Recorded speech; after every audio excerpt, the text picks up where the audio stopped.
യേശു ഒരു ബോധമാണ്, Christ consciousness ആണ് അനുഭവിക്കുന്നത്. ഒരാളുടെ ഏറ്റവും നല്ല സാധ്യതയുടെ പേരാണ് എന്ത്? യേശു. നിങ്ങൾക്ക് മകനാണെന്ന് വിചാരിക്കുക. അവിടെ കുറിച്ച് ഞങ്ങൾ പറയുകയാണ്, നിങ്ങൾക്ക് യേശു കണക്കൊരു മകനുണ്ട്, യേശു മകനുണ്ടെന്ന് പറയുമ്പോൾ നിങ്ങൾ ചിലർക്ക് തോന്നി കുറച്ചുകൂടി ആ കുട്ടി പറയാൻ പറ്റും. അങ്ങനെ എന്തെങ്കിലും കുറച്ചുകൂടി ആ വ്യക്തിയെ ആണെങ്കിൽ നിങ്ങൾ ഇതിന്റെ കൂടെ എന്ത് കൂട്ടിച്ചേർക്കും? യേശുവിനെ കണക്കൊരു സ്ത്രീ, യേശുവിനെ കണക്കൊരു പുരുഷൻ. And you want to add on കൂട്ടിച്ചേർക്കും.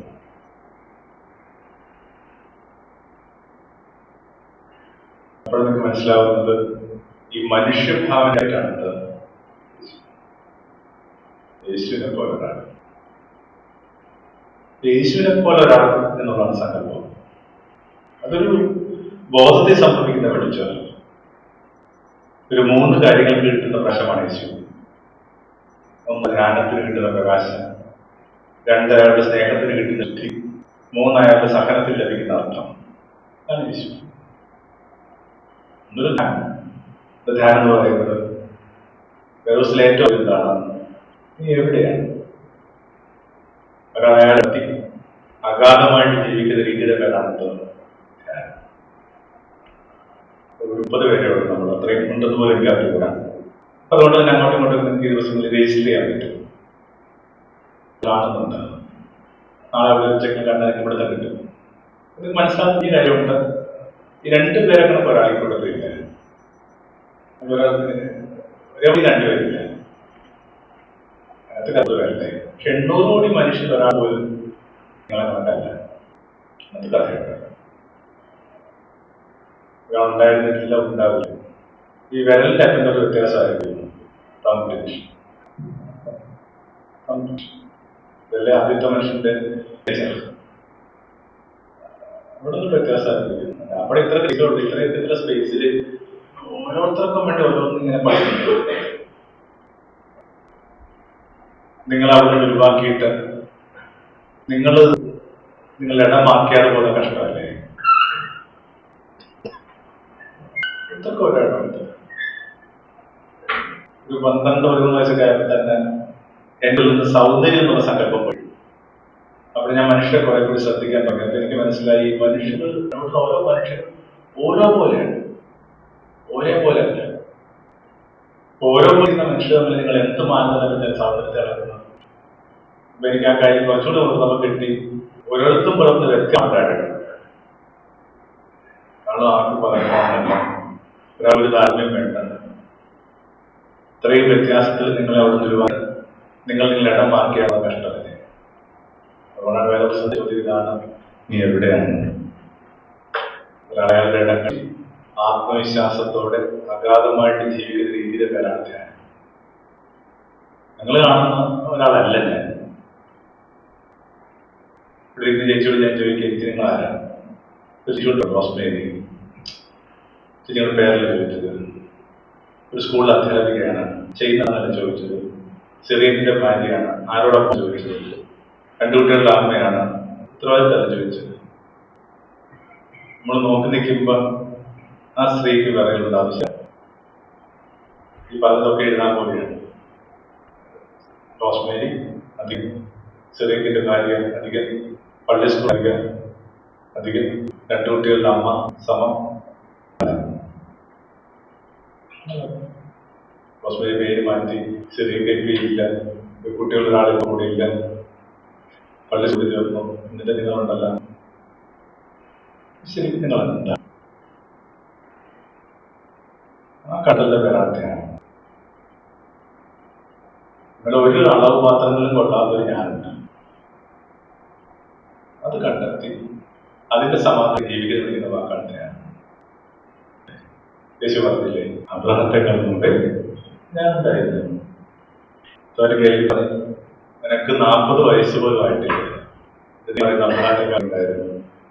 യേശു ചിരിക്കുന്നു. ഇവിടെ ഇരിക്കുന്ന എല്ലാവരും ഉണ്ടാവും. ഞാനിങ്ങനെ കുംഭമേള, എൻ്റെ ഏറ്റവും വലിയ കൗതുകം എന്ന് പറയുന്നത് ഈ ആൾക്കൂട്ടിൽ നിന്നൊക്കെ മാറി ഈ ഗംഗ വളർന്നു പോയിരിക്കുക എന്നുള്ളതായിരിക്കും. 3-4 ദിവസം നേരം മാത്രമേ ചെയ്യുള്ളൂ. ആദ്യ സങ്കല്പം അനുസരിച്ചിട്ട് ഇവിടെ നിന്നിട്ടുണ്ട് വരങ്ങാണ്ട് നോക്കുകയാണ്. നമ്മുടെ മുമ്പിൽ കുറച്ച് കിലോമീറ്റർ ഒഴുകിയിട്ട് വീണ്ടും അതിലേക്ക് തന്നെ മടങ്ങി പോകുന്നു. ഇത്രയും കിലോമീറ്റർ നദിയല്ല ഗംഗ എന്ന് പിടുത്തം കിട്ടുന്ന ദിവസമാണ് നമ്മുടെ ജീവിതാകാലമാണ്. 40 വയസ്സല്ല ഞാൻ.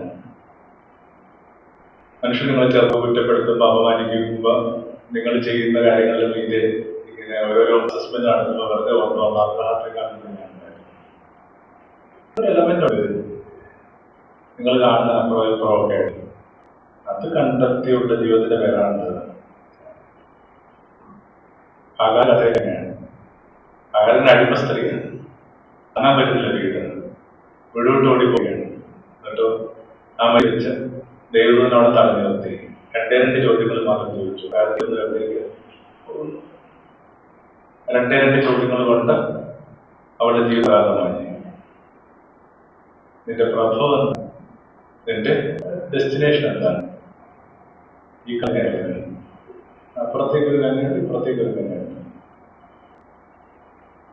ഇത് വരുന്നറിയാമോ? പിന്നെ അവൾ ഓടിപ്പോയില്ല പടം. പിന്നെ അവൾക്കറിയാം എവിടെ വേണമെങ്കിലും ആഴത്തിൽ ജീവിക്കാനായിട്ട്. മടങ്ങിപ്പോയി. അവൾ വംശത്തിന്റെ അമ്മയായിട്ട് മാറി. ഇസ്ലാമിന്റെ അംഗമായി. ഒന്ന്, നീ എവിടെയാണ്? സ്വന്തം ഇടം കണ്ടെത്തി ഒരാൾ അഗാധമായിട്ട് ജീവിക്കുന്ന രീതിയിലെ പേരാണെന്ന്. രണ്ടാമത്തെ ചോദ്യം എന്താണ്? ബ്രദർ. ഒരു 50 വയസ്സത്തെയാണ് എനിക്ക് മനസ്സിലായത് ഞാൻ ഒരാളെ സ്നേഹിച്ചിട്ടില്ല. അക്ഷാർത്ഥത്തിൽ നടുക്കി 30 വർഷം ജീവിച്ചിട്ട് സ്നേഹിക്കുന്നു ഒരു സങ്കല്പം മനുഷ്യർ ആകത്തുണ്ടല്ലോ. സ്നേഹമുള്ള മനുഷ്യനാണ് എന്നൊക്കെ പറഞ്ഞിട്ട് 50 വയസ്സ് എനിക്ക് വിടുതൽ കിട്ടി. ഞാൻ വരത്തില്ല. കാരണം അപ്പോഴാണ് ഞാൻ വേദപുസ്തകമൊക്കെ ഇങ്ങനെ പതുക്കെ ഒന്ന് വായിക്കാൻ തുടങ്ങുന്നത്. അപ്പൊ അതിനകത്ത് പറയുന്നത് സ്നേഹിക്കാനാണ് പറഞ്ഞത്. ഞാൻ സ്നേഹിച്ചു കൊടുക്കുകയായിരുന്നു. അനവധിയായിട്ട് സ്നേഹമെന്ന് ഞാൻ കരുതിയ എല്ലാ കാര്യങ്ങളും ഞാൻ ഓർത്തെടുത്ത് കഴിഞ്ഞപ്പോൾ അതിനകത്ത് ഒരിടത്ത് പോലെ യേശു സ്നേഹിച്ചതുപോലെ ഞാൻ ചെയ്തില്ല. യേശു സ്നേഹിച്ചതുപോലെ സ്നേഹിക്കാൻ എന്താണ്? അൺകണ്ടീഷണൽ ലവ്, പാഷനേറ്റ് അൺകണ്ടീഷണൽ ലവാണ് യേശുവിന്റെ സ്നേഹം. അങ്ങനെ ഒറ്റ ഇൻസിഡന്റ് ഇല്ല. സ്നേഹമാണ് എപ്പോഴും കരുതുന്നത്.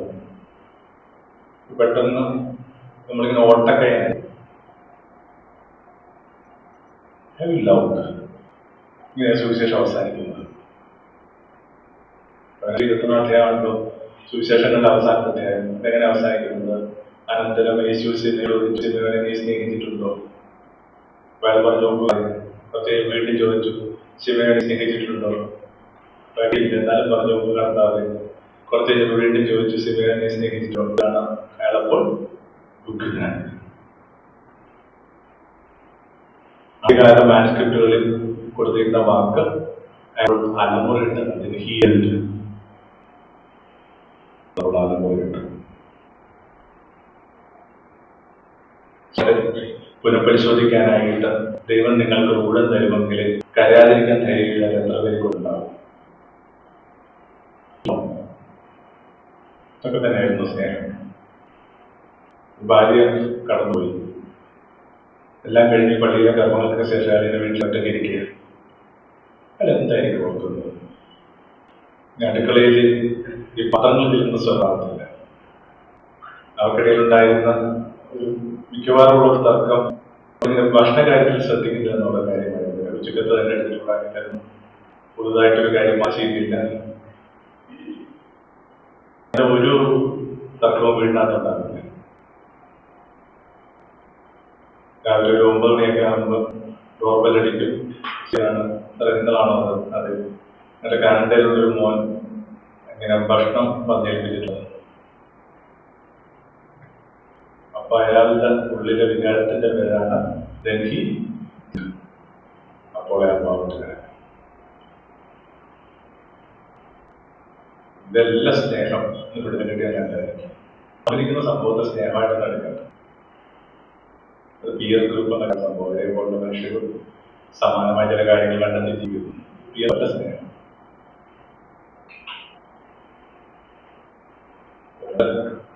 എന്റെ സ്നേഹത്തിന് എന്താ പറ്റും? നല്ല സ്നേഹം. മൂന്നാമത്തെ വേറൊരു ചോദ്യമാണ് എന്താ? എന്റെ കുരിശ്.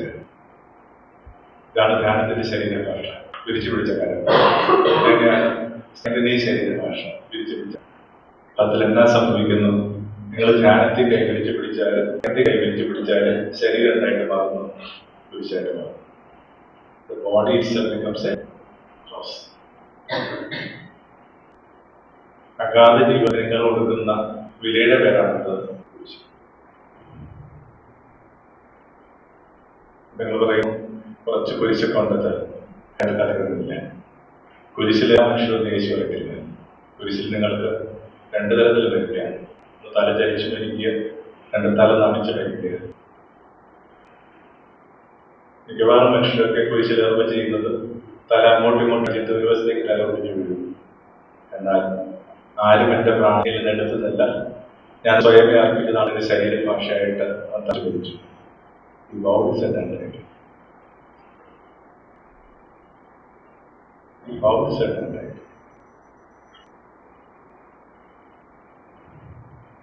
40 വർഷം മുമ്പ് ഇവിടെ നിന്ന് നേഴ്സിംഗ് പാസ്സായ പെൺകുട്ടിക്ക് യൂറോപ്പിൽ പണി കിട്ടി. ഓസ്ട്രിയാണ്. ഇവിടത്തേക്കൊന്നും അത്രയും കിട്ടിയില്ല. അവളോട് ചെല്ലുമ്പോൾ അവളുടെ കോളേജിൽ പഠിച്ച 1-2 കൂട്ടുകാരികളൊക്കെ കൊണ്ട് കൂടെ താമസിച്ചു, വീട് കാണിച്ചു കൊടുത്തു, ഓരോ കാര്യങ്ങൾ ഉപയോഗം പറഞ്ഞു. ഇതെല്ലാം കഴിഞ്ഞ് പിരിഞ്ഞു പോകുമ്പോൾ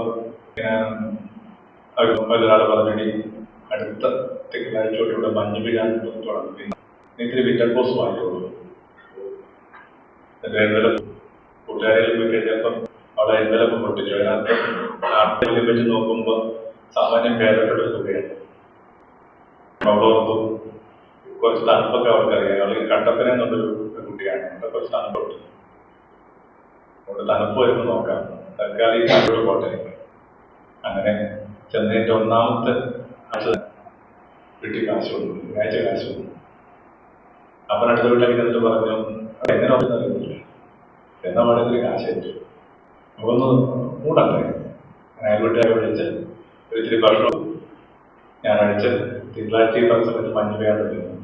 മഞ്ഞ് പെയ്യാൻ തുടങ്ങുക മനസ്സിലായത് ഈ കട്ടപ്പനയിൽ തണുപ്പല്ലോ. ആകാശത്തോട്ട് ഇങ്ങനെ വെള്ളം അറിഞ്ഞു കഴിഞ്ഞാൽ വെള്ളം ഇങ്ങനെ മാനത്ത് നിൽക്കും. തോമാസയുടെ താഴോട്ട് എടുത്തില്ല. അതിൽ തണുപ്പ അതിരുന്ന് റൂം ഹീറ്ററില്ലാത്ത മുറിക്കകത്തിരുന്ന ഒരു പെൺകുട്ടി വീട്ടിലേക്ക് എഴുന്ന കത്ത് ഒന്നെങ്കിൽ ആരംഭിച്ചത് അല്ലെങ്കിൽ അവസാനിച്ചത് ഇങ്ങനെയായിരിക്കും. ഇവിടെ ഇരിക്കാം തന്നെ. ആരും എൻ്റെ പ്രാണനെ തിരഞ്ഞെടുത്തത് ഞാനത് സ്വയമേ അർപ്പിച്ചതാണ്.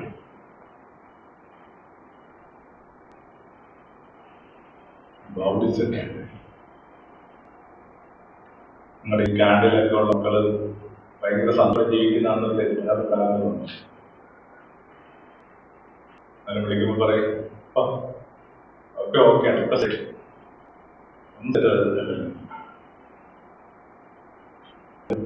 എന്റെ പ്രാണനിൽ നിന്ന് എടുത്തതല്ല, ഞാൻ സ്വയം എടുത്തത്. റംസാൻ സമയമൊക്കെയാണ്, നല്ല ചൂടാണ് കേൾക്കുന്നത്. അതുകൊണ്ട് റെസ്റ്റോറൻറ്റ്സ് ഒന്നും തുറക്കത്തില്ല. ആപ്പാടെ കാണാവുന്നത് സ്ഥലം കുറവാണ്. ആപ്പാടെ കാണുന്നത് ഈ 2 വീലറിൽ പോകുന്ന ചെറുപ്പക്കാരാണ്. ഭക്ഷണം ഡെലിവറി ചെയ്യാൻ പോവുകയാണ്.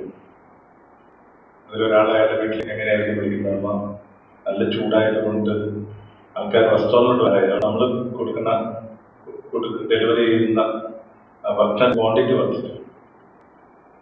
ഈ മാസം എന്തെങ്കിലും വെച്ച് പിടിക്കാൻ പറ്റുമെന്നോ കൊടുത്തവരോട് പറഞ്ഞേക്ക്, വാങ്ങിയവരോട് പറഞ്ഞേക്ക്, ഈ മാസം തരാം. ആരും ഞങ്ങളുടെ പ്രാണനെ എടുത്ത് അല്ലെങ്കിൽ സ്വയം അർപ്പിച്ചതാണ്. നീ എവിടെ, നിന്റെ സ്നേഹം എവിടെ, നിന്റെ കുരിശ് എന്ന ചോദ്യത്തിന്റെ 3 ശരിയായ ചോദ്യത്തിന്റെ രുചികരമായ ഉദാഹരണമാണ്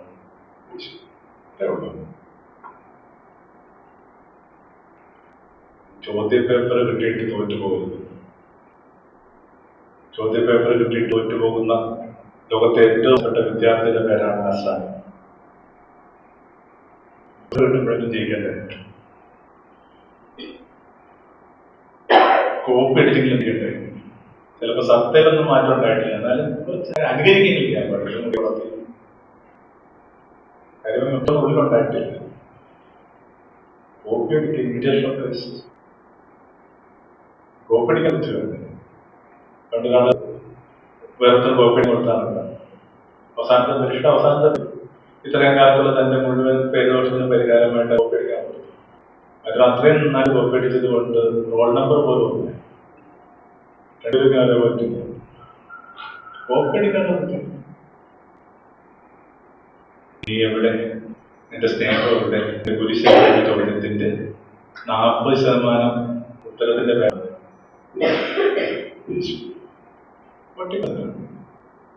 ഇവിടുത്തെ കിട്ടിയ രാത്രിയില് എനിക്ക് വേണ്ട നമ്പര. കാരണം ഈ പറഞ്ഞ 3 കാര്യങ്ങൾ നമ്പറിലുണ്ടായിരുന്നു. ഞാനാണ് 20%. ഇപ്പൊ നോമ്പുകാലം തുടങ്ങിക്കഴിഞ്ഞാൽ ഒറ്റപ്പടിക്ക് വർത്താനം കുറവാണ്. ഈ 14 ദിവസം കൂടി വെറുതെ ഉണ്ടായി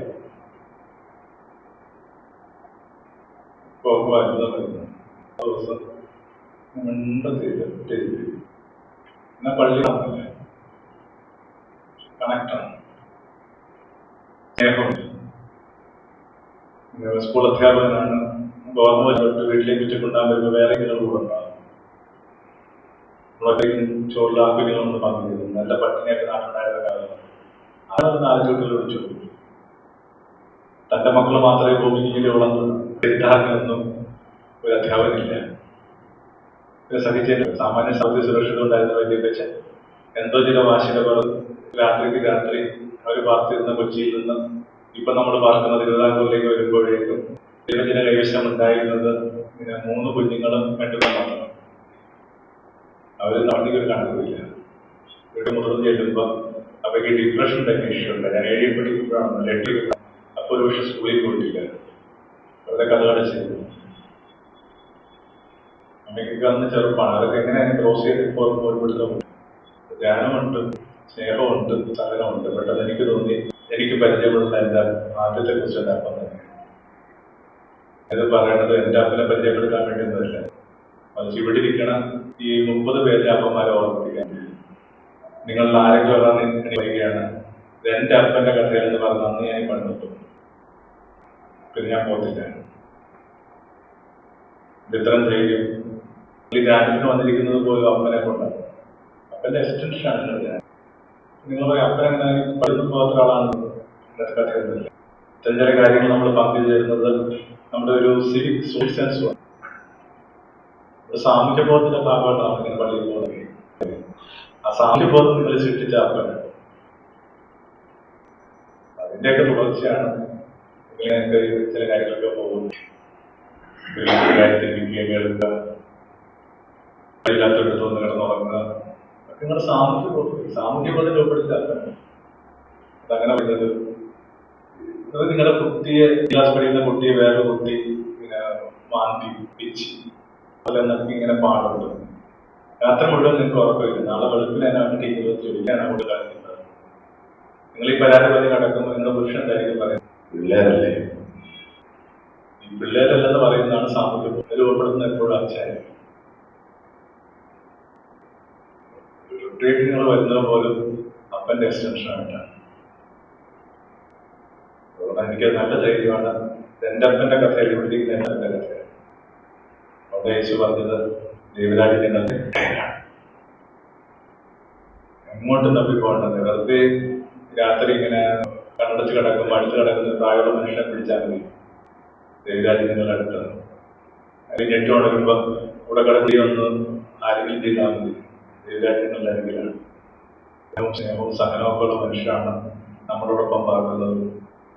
യേശു പഠിപ്പിച്ചു തുടങ്ങും പറഞ്ഞു ദൈവരാജ്യങ്ങളുടെ ഉള്ളിലാണ്. പഠിച്ചിരുമെന്ന് പറഞ്ഞു ദൈവരാജ്യങ്ങളുടെ ഈ ഉള്ളി ദൈവരാജ്യത്തെ ട്രേസ് ഔട്ട് ചെയ്യാൻ പറ്റുമെങ്കിൽ ഇടയിലുള്ള ദൈവരാജ്യത്തെ പറ്റും. അങ്ങനെ നമുക്ക് റെസ്പെക്ട് ഉണ്ടാവുന്ന മനുഷ്യർ.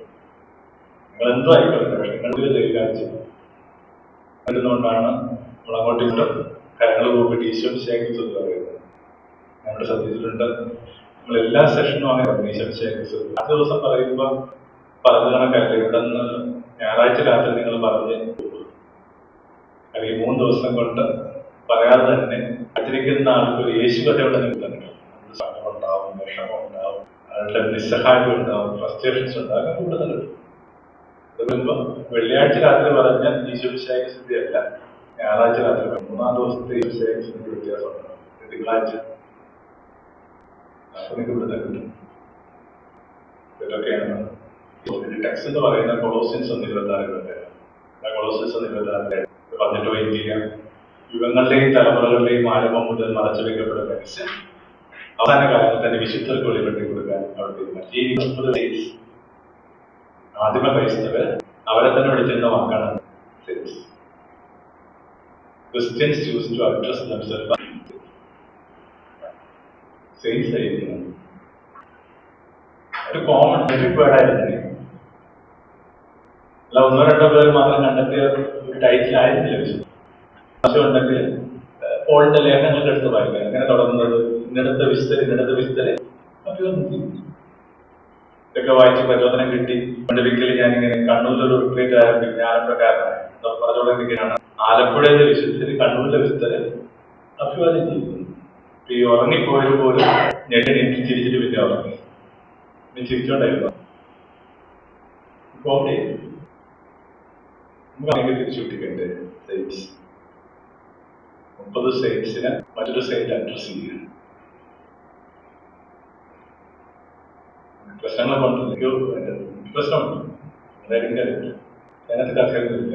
Aspiration is for sale.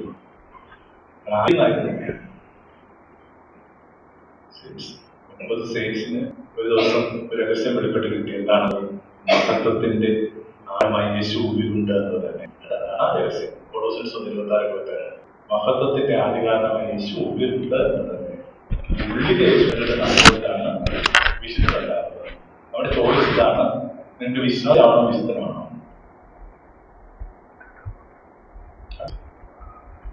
അകത്ത യേശുവിനെ പെട്ടെന്ന് ആളുകാരാണെന്ന്, പുറത്തെ യേശുവിനെ പെട്ടെന്ന് ആളുകാരാണെന്ന് വിശ്വാസം. അതാണ് നമ്മുടെ നാഷണൽ ഗവൺമെന്റ് അറിയപ്പെടാത്തൊരു വാക്കാണ്. അവസാനിക്കുന്നതാണ്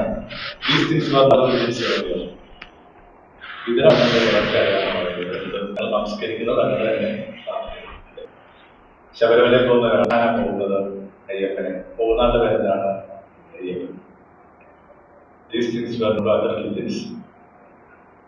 ഇതര കിട്ടിയൊരു ട്രാൻസ്ഫർ പോലും നമുക്ക് ഇവിടെ കിട്ടുന്നില്ല. ഇത് ട്രാൻസ്ഫർ ആണ് യേശു.